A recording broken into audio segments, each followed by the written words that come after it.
윤 대통령 오늘도 몇 차례 발언을 했는데 하나 소개를 드리면 이렇게 얘기했습니다. 이번 사건을 보면 실제 아무런 일도 일어나지 않았는데 지시를 했니 지시를 받았니 이런 얘기들이 마치 호수 위에 떠 있는 달 그림자 같은 걸 쫓아다니는 느낌을 받았다. 이렇게 얘기했습니다.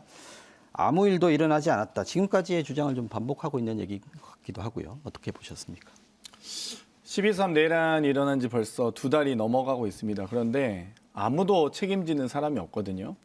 바로 다음 날 있었던 이 정진석 비서실장의 이 대통령 고위 관계자 총사퇴도 사실상 약속을 지키지 않았고요.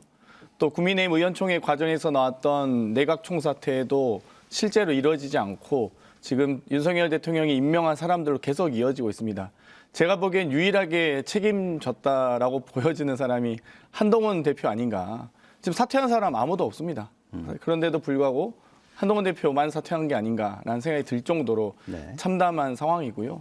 여러 가지 윤석열 대통령이 이 기자회견에서 또 대통령 담화에서 밝혔듯이 떳떳하고 당당하게 수사와 재판에 임하겠다고 했지만 전혀 그런 태도가 아니었습니다. 헌재의 여러 서류 송달 과정도 거부했고요. 검찰의 출석 요구, 공수처의 출석 요구 다 거부했습니다.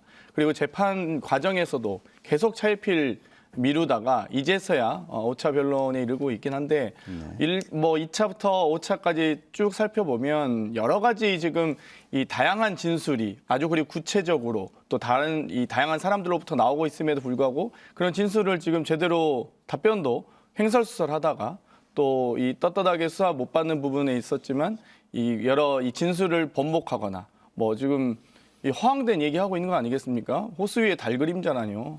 그 과정에서 군에 의해서 이 정말 헬기로 국회 이 운동장에 헬기가 착륙한다든지 실제 국회의원들이 이 본회의장 진입을 막혔다든지 경찰 병력과 군 병력이 이 국회에 들어왔음에도 불구하고 그러면 그 지시는 도대체 누가 했는지에 대해서 아무런 답변을 하지 못하고 있습니다. 그리고 실제 비상계엄의 주요 요건 중에 하나였던 이 선관위 부정선거 의혹도 부정선거가 있었는지조차 어느 선거구에서 어느 투표소에서 부정선거가 있는지도 밝히지 못한 채 여러 사실 확인 차원이었다라는 정도로 지금 끝나고 있거든요. 윤석열 정권에서 선관위, 중앙선관위와 지역선관위도 이 정말 수백 차례 압수수색과 수사를 받았는데 거기에 대해서 정말 과대망상 이 정말 그런 정도 수준으로 국정 운영을 해왔다는 것이 지난 2년 반의 대한민국의 정말 어려움을 겪을 수밖에 없는 이 원인이었다라고 생각합니다. 네.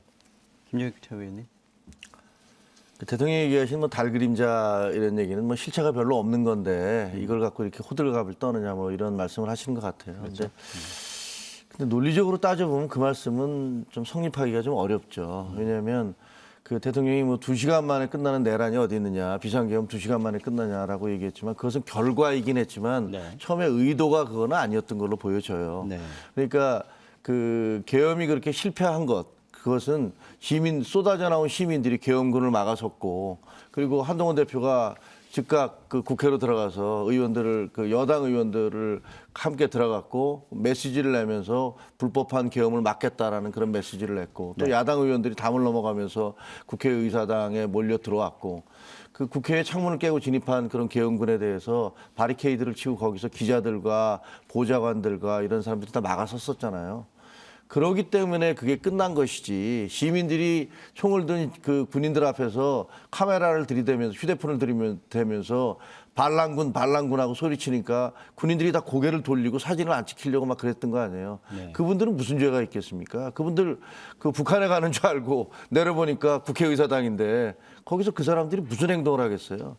그러니까 그런 결과로 인해서 계엄이 끝난 것이지 그게 대통령이 나는 이렇게 정말로 계몽령이니까 잠깐 계몽을 하고서 끝나려고 했다라고 주장하는 것은 논리적으로 말이 안 되는 거죠. 그리고 그 국회 증언 과정에 이번에 그 헌법재판소의 심판 과정에서 나왔지만 그 김용현 장관 그런 얘기 했잖아요. 이렇게 빨리 끝날 줄 몰랐다. 그래도 며칠은 갈 줄 알았다. 그게 며칠이 갈지 몇 달이 갈지는 알 수가 없는 일이었습니다만 그게 성공을 했다면 그것이 위헌 사태가 없었던 것이 의도해서가 아니라 그건 결국은 그 시민적 저항과 그리고 정치인들의 반발에 의해서 된 거지 자발적으로 된 것은 아니었다 이런 생각이 듭니다. 윤 대통령의 한 말 중에는 아까 호수의 달 그림자에 많이 하셨으니까 그 앞에 실제 아무 일도 일어나지 않았는데 지시를 했느니 받았느니 네.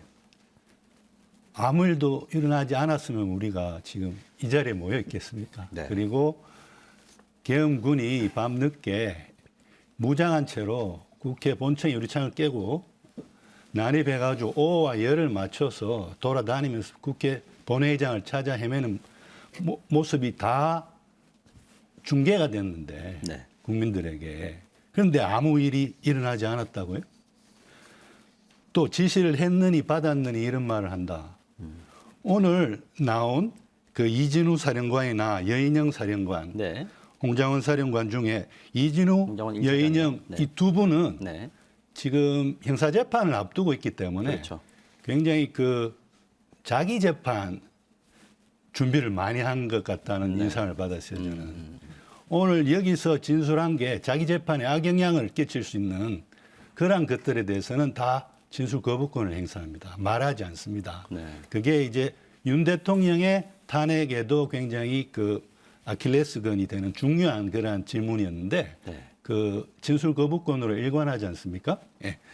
그런데도 이 이진우, 여인영 이 두 분도 지시를 했다는 건 인정했어요. 그리고 이진우 사령관 같은 경우는 자기가 두 번이나 확인했기 때문에 정확한데 대통령으로부터 직접 3번의 전화가 왔다. 라는까지 오늘 진술을 했어요. 다른 거는 진술 안 했어도. 네. 그런데 그런 진술들이 일관되게 나오는데도 지시를 했느니 받았느니 그런 적 없다는 식으로 저렇게 윤 대통령이 이야기하는 모습을 보고 저는 그 시청하는 국민 여러분들이 스트레스를 많이 받았을 것 같아요. 그래가지고 저 그런 말씀 꼭 드리고 싶어요. 예, 스트레스 받지 마십시오. 그리고 오늘 그 공개 변론 제가 파악한 바로는 네. 그 어떤 윤 대통령에게 절대 유리하지 않은 그러한 공개 변론이었습니다.